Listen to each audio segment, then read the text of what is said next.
बैठकींना आपण हजेरी लावताय. पंकजा मुंडे सुद्धा आहेत बैठकीला. काय बैठकीचं नाही, पंकजा मुंडे यांच्याकडे मराठी आणि रावसाहेब दानवे यांच्याकडे मराठवाड्याच्या निवडणुकीसंदर्भामध्ये विशेषतः जी अधिवेशनं घ्यायची आहेत त्या संदर्भातली जबाबदारी आहे आणि माझ्याकडे एक क्लस्टर प्रमुख म्हणून नांदेड आणि हिंगोली जिल्हा हे 2 जिल्ह्याची जबाबदारी माझ्याकडे आहे 12 विधानसभा मतदारसंघाची. आज येणाऱ्या कालावधीमध्ये जी अधिवेशनं घ्यायची म्हणजे महानगरचं नांदेडचं अधिवेशन आहे, नांदेड उत्तर जिल्हा जो आमच्या संघटनेचा आहे आणि नांदेड दक्षिण जिल्हा असं 3 जिल्ह्याचं अधिवेशनासंदर्भामध्ये या ठिकाणी चर्चा झालेली आहे.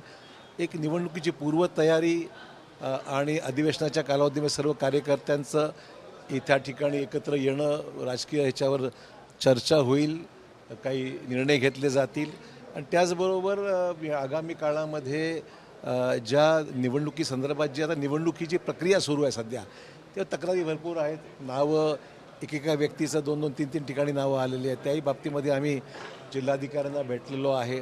काही नावं गळालेली आहेत, काही नावं नव्याने समावेश करायची गरज आहे.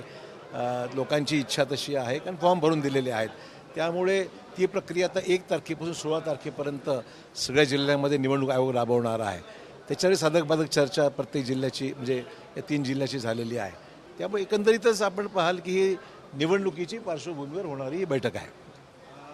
खरं तर लोकसभेला मराठवाड्यामध्ये मोठा फटका जो आहे तो बसलेला होता, विशेषतः मराठा आरक्षणाच्या मुद्द्यावर. या संदर्भात नक्की या बैठकीमध्ये काही चर्चा होणार आहे? नाही, या बैठकीमध्ये ती चर्चा अपेक्षित नव्हती कारण मुंबईमध्ये सर्वपक्षीय बैठक मुख्यमंत्र्यांनी आयोजित केली होती आणि त्या बैठकीमध्ये प्रत्येक पक्षाला संधी देण्यात आली होती.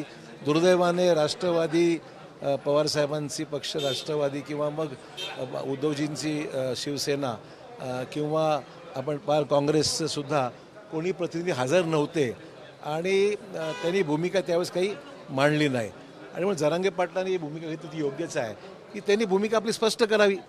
ही जी महाविकास आघाडीमध्ये घटक पक्ष आहेत त्यांनी मराठा आरक्षणासंदर्भातले जे विषय समोर येत आहेत त्या बाबतीमध्ये आपली भूमिका स्पष्ट केली पाहिजे. आम्ही तर समर्थन दिलंच आहे. आमची भूमिका आहे की बाबा मराठा आरक्षण मिळालं पाहिजे.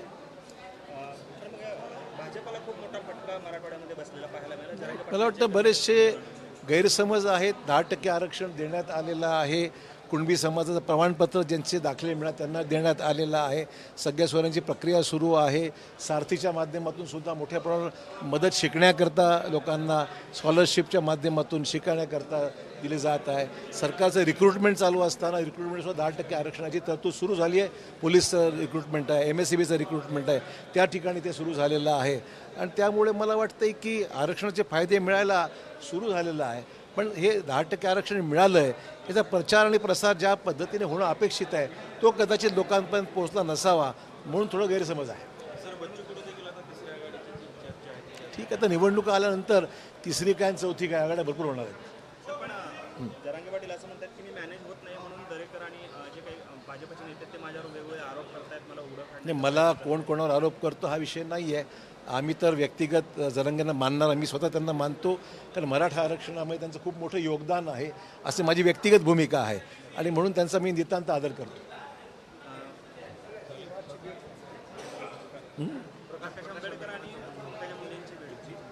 घेतले इलेक्शनच्या काळात अनेक लोक अनेकांना भेटतात. प्रकाश आंबेडकर म्हणतायत जे श्रीमंत निजामी मराठे आहेत त्यांनीच गरीब रहितेतल्या मराठ्यांवर अन्याय केला. नाही, अन्याय कोणी कोणावर केलेला नाही आहे. असं वक्तव्यातून सामाजिक कुठली फूट किंवा दरी पडू नये ही आमची भावना आहे. निवडणुका येतील आणि जातील पण समाजामध्ये एकोपा कायम ठेवण्यासाठी लोकांनी प्रयत्न केले पाहिजे.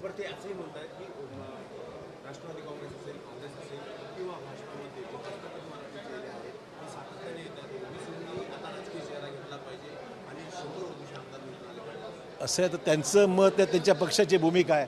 आमची भूमिका निश्चितच आहे की महाराष्ट्रामध्ये महायुती सरकार आलं पाहिजे आणि त्याकरता आमची युती घटक पक्ष जे आहेत आम्ही एकत्र येऊन काम करू आणि सामाजिक प्रश्नावर न्याय देऊ आम्ही.